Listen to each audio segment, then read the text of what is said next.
حضرت عمر رضی اللہ تعالیٰ عنہ جب ایمان لائے تو آپ نے ایک ایک کافر کے گھر کے دروازے پہ کھڑے ہو کے کہا کہ تم کمزوروں کو مارتے تھے، میں تمہیں بتانے آیا ہوں میں محمد عربی کا نوکر بن گیا۔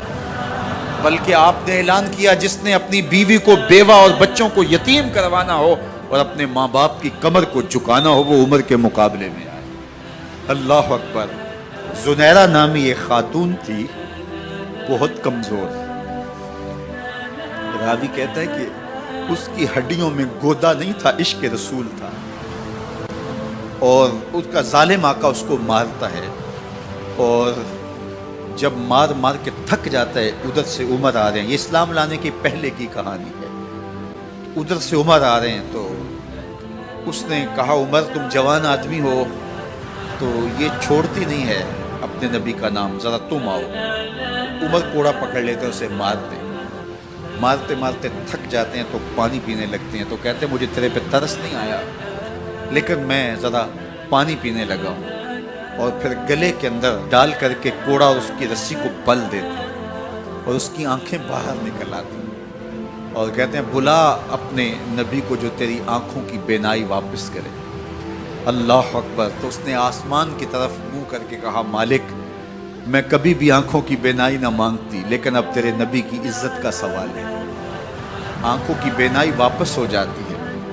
زنیرہ کو بڑا مارا، آج عمر گلیوں میں آنکھوں میں آنسو ہیں اور عجیب دل بے تاب ہے، اور کہتے ہیں آؤ بھئی میں حضور کا غلام بن گیا ہوں، تمہیں بتانے آیا ہوں۔ زنیرہ نے موڑ کاٹا تو آگے عمر یہ آواز دے رہے تھے۔ زنیرہ ایک کونے پہ کھڑے ہو کے رو کے کہتی ہے عمر تم تو بڑے اس دن جوش و غضب میں تھے اور تم مارتے ہوئے تھکتے نہیں تھے۔ تو عمر نے کہا زنیرہ اس دن میں نے دیکھا نہیں تھا، اب میں محمد عربی کو دیکھ آیا ہوں۔ جنہ ویکھیا نہیں ہو کرن گلاں، جنہ ویکھیا نہیں ہو کرن گلاں، جنہ ویکھیا ہو تے بول دے نہیں، جڑے محرم راز حقیقت دے اور راز حقیقت کھول دے۔ تو حضرت عمر رضی اللہ تعالیٰ عنہ ایمان لائے۔ حضرت عبداللہ ابن مسعود رضی اللہ تعالیٰ عنہ فرماتے ہیں کہ حضرت عمر کا ایمان لانا مسلمانوں کے لیے عزت کا سبب تھا، ان کا ہجرت کرنا مسلمانوں کی نصرت تھی اور ان کی خلافت مسلمانوں کے لیے رحمت تھی۔ حضرت عمر رضی اللہ تعالیٰ عنہ وہ ہیں کہ میرے حضور نے فرمایا لوگوں جب نیک لوگوں کا ذکر کرو تو میرے عمر کا تذکرہ ضرور کیا کرو۔ میرا عمر وہ ہے کہ جب وہ ایک سمت سے آ رہا ہو، ایک گلی اور بازار سے آ رہا ہو تو شیطان بھی آ رہا ہو عمر کو دیکھ کے راستہ تبدیل کر لیتا ہے۔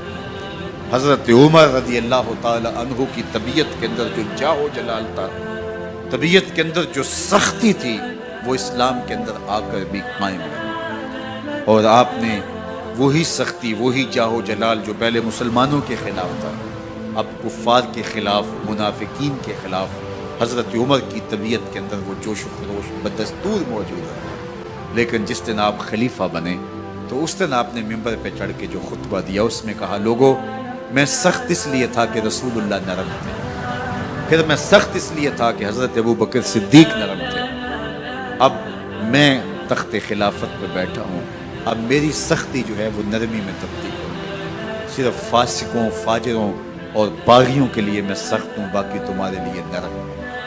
سب سے کم جو تنخواہ بیت المال سے اگر کسی وجود نے لی ہے تو وہ حضرت عمر رضی اللہ تعالیٰ عنہ نے صرف 2 جوڑے لیتے تھے سال میں، اور راوی کہتا ہے کہ میں نے دیکھا ہے کہ اس میں بھی 17 پیوند لگے ہوتے تھے۔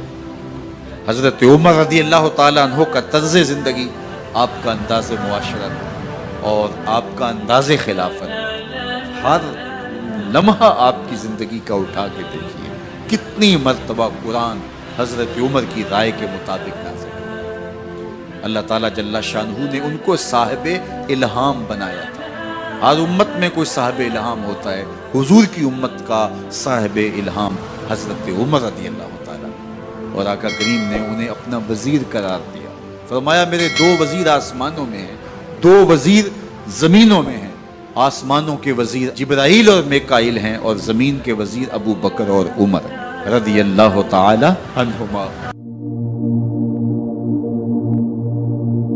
ایک دن حضرت عمر بیٹھ کے رو رہے تھے تو کسی نے کہا حضرت رو کیوں رہے ہیں؟ فرمایا کہ میں اس لیے رو رہا ہوں کہ فلاں پل سے بکریاں گزری ہیں، تو پل کے اندر شکستگی تھی، ٹوٹا ہوا تھا پل درمیان میں، اس میں ایک بکری کی ٹانگ ٹوٹ گئی ہے۔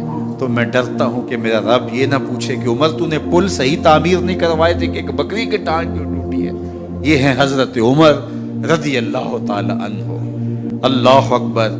تو اللہ تعالیٰ جل شانہ نے حضرت سیدنا عمر بن خطاب رضی اللہ تعالیٰ عنہ سے جو کام لیا، مختصر دور خلافت کے اندر 10 سال 6 ماہ 4 دن آپ نے خلافت فرمائی ہے، لیکن کہاں سے چلے اور یہاں مکران تک، بلوچستان کا حصہ ہے، یہاں تک آپ کے سلطنت کی حدود وسیع ہوئی، ادھر آرمینیا تک جا پہنچے، حمص فتح کیا، قادسیہ، یرموک۔ آپ ذرا دیکھیے کہ کہاں تک آپ کی فوجوں کے گھوڑے دوڑتے رہے، اور اللہ تعالیٰ جل شانہ نے ان کو جو توانائی، عدل و انصاف کی قوت عطا فرمائی۔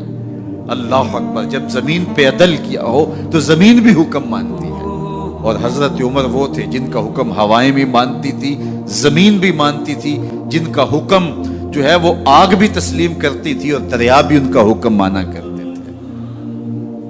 مصر کے اندر یہ رسم بد جاری تھی کہ سال کے بعد ایک دوشیزہ کو زیورات پہنا کے اچھے لباس میں ملبوس کر کے دریا کی بھیڑ چڑھایا جاتا، اس کی قربانی دی جاتی، اس کا خون بہتا تو دریا چلتا۔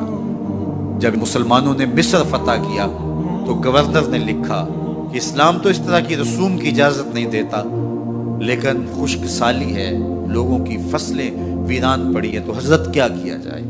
تو حضرت عمر رضی اللہ تعالیٰ عنہ کاغذ کے ٹکڑے پہ لکھتے ہیں، بسم اللہ الرحمن الرحیم۔ مصر کے نیل کی جانب عمر کا خط لکھتے ہیں، اے نیل اگر تو اللہ کے حکم سے چلا کرتا ہے تو چل، ورنہ ہمیں تیرے چلنے کی کوئی حاجت نہیں ہے۔ اور قاصد کو کہا یہ خط لے جاؤ اور جا کے دریائے نیل میں پھینک دو۔ قاصد جا کے خط دریائے نیل میں پھینک دیتا ہے، پانی آتا ہے، ایسا دریائے نیل چلا، 14 صدیاں ہوئی ہیں آج تک کبھی بند ہی نہیں ہوا۔ دریا حکم مانتے، آگ نکلتی ہے۔ لوگ حضرت عمر رضی اللہ تعالی عنہ کے پاس آئے، حضرت لاوا پھوٹا ہے، آگ نکل رہی ہے اور مدینے کی طرف بڑھ رہی ہے، اب کیا کیا جائے؟ فائر بریگیڈ تو زمانے میں تھی نہیں۔ عمر نے اپنی قمیض اتاری، جس قمیض پہ 17 پیوند لگے ہوئے تھے چمڑے کے، کہا یہ قمیض لے جاؤ، جدھر آگ بڑھ رہی ہے آگے ڈھالنا، آگ پیچھے بھاگ جائے گی۔ زلزلہ آتا ہے تو زمین پہ دھرا مارتے ہیں، زمین رک جا، کیا عمر نے تیری چھاتی پہ عدل نہیں کیا ہے؟